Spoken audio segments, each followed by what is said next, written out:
What's up everybody and welcome back to the channel. If you're new here, I'm Amber and I work with people who every day come to me feeling frustrated. And they normally say something along the lines of, I've been going to the gym for months but I'm barely seeing any progress. And honestly, it's one of the most common things I hear. So I thought I'd help you tackle these things. Here's the thing though, it's almost never a lack of effort.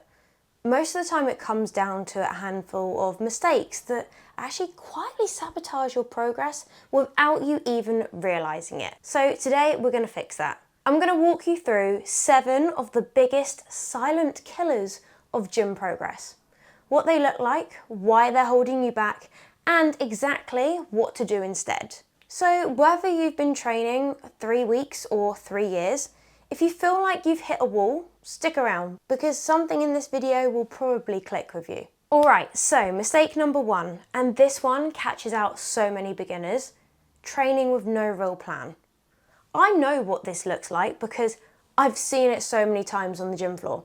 You walk into the gym, you jump on whatever machine's free, maybe do a class, do a bit of this, a little bit of that, and it feels productive because you're sweating, right? And you're showing up. That's all that counts.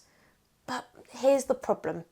If you're not consistently hitting all your muscle groups and you're not doing more over time than you did last week, your body has absolutely no reason to change. And this leads into something called progressive overload, which I have done a video about, so make sure you go check that out. And honestly, progressive overload is the foundation of all gym progress. It just means that over time, you're gradually asking your body to do a little bit more. The extra rep, tiny bit more weight, an extra set, that's kind of it. That is the magic. So how do you fix it? Well, you just follow a structured plan. It doesn't have to be complicated. A basic full body program where you repeat the same main lifts each week and track small improvements is genuinely all that's needed for beginners. We'll talk more about tracking later, but for now, get a plan, preferably one with loads of compounds, and stick to it. Okay, mistake number 2 is one that shows up on both ends of the spectrum, and I've seen both versions of it. On one end, you've got the person who comes in absolutely firing on day 1, heavy weights, an hour-and-a-half session, training every single day, and look, babes, I love the enthusiasm, I really do. But do you know what usually happens? 2 weeks in, you're exhausted and suddenly starts aching and suddenly then you disappear for a month and then that pattern is just a progress killer. Plus your body doesn't have time to recover. On the other end of the spectrum, you've got the person who's been coming for months and always keeps things quite comfortable, never really pushes too far, always picks the same weight because they know that they can do it. And the truth is, that person's not challenging themselves either. And if it's not challenging you, it's not changing you. The sweet spot for most people is 2 to 4 strength sessions a week. And on your working sets, so that's your main set, so no warm up, no primer sets, your main sets, you want to be at about 7 to 9 out of 10 on the effort scale. It means that the last couple of reps should genuinely feel hard, but you're not grinding out ugly reps with your form falling apart either. You want to leave the gym tired, not destroyed. Tired means you'll recover. Destroyed means you won't, and you probably pull a muscle. Number 3, and this one matters a lot for long-term results and ultimately just staying injury-free. Poor technique.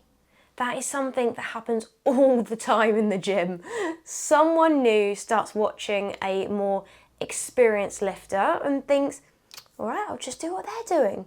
But the problem is that the experienced lifters sometimes lift in ways that work for their specific body, their experience level, or frankly, sometimes their form isn't great either. And they think they know what they're doing, but they don't. Rushing through reps, using half the range of motion, or loading up weights your body isn't ready for, all of this takes tension away from the muscles that you're actually trying to train. You're moving the weight, but you're not getting the stimulus, the mind-to-muscle connection. And over time, you're also setting yourself up for injury. And to be honest, the fix is quite straightforward. but it requires a bit of ego management. Start light, learn the movement properly, full controlled range of motion, and only add weight when you can perform every rep with the same solid form. I promise the people lifting the most impressive I promise you, okay, the people lifting the most impressive weights in the gym got there by mastering the basics first. And if you're in doubt, then get yourself a coach. Mistake number 4 is the boom and bust cycle. And if you're honest with yourself, you might recognise this one. You have a really motivated week. You train 4 or 5 times. You feel great. And then life gets busy. You miss a few sessions, then you miss a few more. And then suddenly 2 weeks have passed and then you go hard for it to then make up for the bad week that you had, and then the cycle keeps repeating. The problem is that consistency over time is actually what drives adaptation. Your body needs regular, repeated stimulus to change.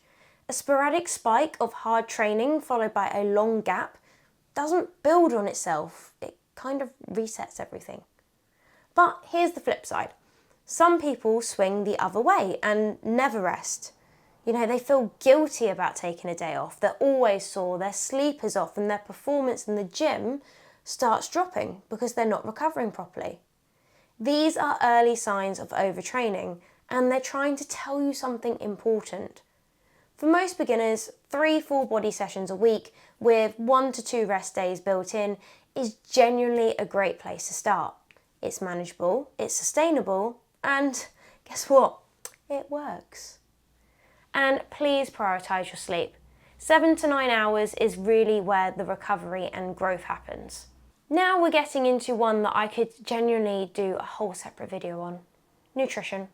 Specifically, not eating in a way that supports your goal. See, here's the thing. You can train perfectly with a great plan, great technique, great consistency, and still not see the results you want if your nutrition is completely off. And there are 2 main versions of this mistake. First, someone who wants to build muscle but is barely eating their BMR. Your body literally cannot build new tissue without enough fuel and raw materials. It's like trying to build a house without bricks. Look how the straw and sticks went down. And second, someone who wants to lose fat but thinks that training hard means that they can then eat whatever they want in unlimited amounts. It doesn't work like that either. I'm really sorry, you can't out-train a bad diet. The principle is actually pretty simple. Match your calories to your goal. If you want fat loss, then you want to start with a manageable calorie deficit, not a crash diet. If you're trying to build muscle and strength, then a small calorie surplus is what works best. Nothing extreme in either direction, and regardless of your goal, protein is a non-negotiable. It's what your muscles are literally made of. Prioritising protein across the day, spread across your meals, is one of the highest leverage things that you can do to support your results in the gym. And so many people don't even eat enough protein. Okay, so mistake number 6. This one is really common, especially with people who come from a background of group fitness or running. They hype up cardio too much. Cardio is great, and I'm not going to bash on it because it is important for your heart health and for conditioning and just overall well-being. But if cardio is the main thing you're doing and you want to actually build muscle and change your body composition, then you're not going to get there through cardio. Your body actually adapts to cardio relatively quickly, and without strength training in the mix, you're actually leaving a huge amount of progress on the table. The same thing with just doing the machines or classes you enjoy and avoiding the stuff that's harder. Listen, I get it. Nobody loves the things that they're bad at, okay? But constantly skipping the movements that challenge you means that you've got muscle groups that are being undertrained, and you're creating imbalances and limiting your overall results. I recommend, okay, that you build your week around big compound movements. So squats, deadlifts, hip hinges, pressing, pulling. These are the movements that give you the most bang for your buck because they literally train multiple muscle groups at once. That's why they're called compound movements. Add your cardio on top of that for health and conditioning, and you've got a really solid foundation. And finally, mistake number 7, not tracking anything. Training by vibes is probably the most underrated way to accidentally stall your own progress. If you're not writing anything down, or at a minimum logging it in an app, how can you tell if you're making progress? How can you tell if you're doing more than what you were doing a month ago? And if you're not doing more, then you're not progressing. It also means that when you hit a plateau, and let's face it, everybody will do at some point, you have no data to work with. You can't look back and be like, okay, right, I've been doing the same weight for 6 weeks. Maybe I need to change something here. The fix is dead simple. After every session, log your exercises, or do it in your session if you're on an app. Log your sets, your reps, and the weight that you used. That's it. You can use an app, you can use the notes on your phone, you can even take an old school notebook, whatever works for you. And when you hit a new PB, an extra rep, a small weight increase, cleaner form, write it down. These small wins are proof that you're moving forward, and in return, they'll be more motivating than what you think. And there you have it, 7 mistakes that are silently holding back a huge number of people in the gym right now. And look, if you've watched this and thought, okay, I might be guilty of 1 or 2 of those, then that's actually really good news because now you know exactly where to focus. Here's the honest truth.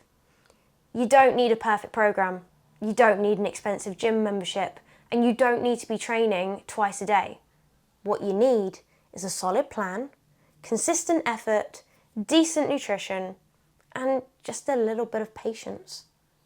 If you want personalised help figuring out what's specifically holding you back, whether that's your current training, setup, your nutrition, or just getting a plan that actually makes sense for your life, then that's exactly what I do for my clients. Links are in the description, so please feel free to reach out. And if this video was helpful, give it a like. It genuinely helps get this content in front of more people who need it. Drop a comment below telling me which mistake you've been guilty of, because honestly, I'd love to hear which one's the most common. And if you're not subscribed yet, then what are you doing? Hit that subscription button right there. See, it's right there. And make sure you don't miss the next one. I'll see you in the next video. Bye. Also, I have an Amazon affiliate account, so you can get like gym accessories and fashion. Not this, you can't get Honor Active on there, unfortunately. Not sponsored, by the way. But the affiliate links, obviously, I will earn from. And you can get meal prep stuff on there as well. So yeah, I'll include my affiliates link down below, and be sure to check that out as well. Bye.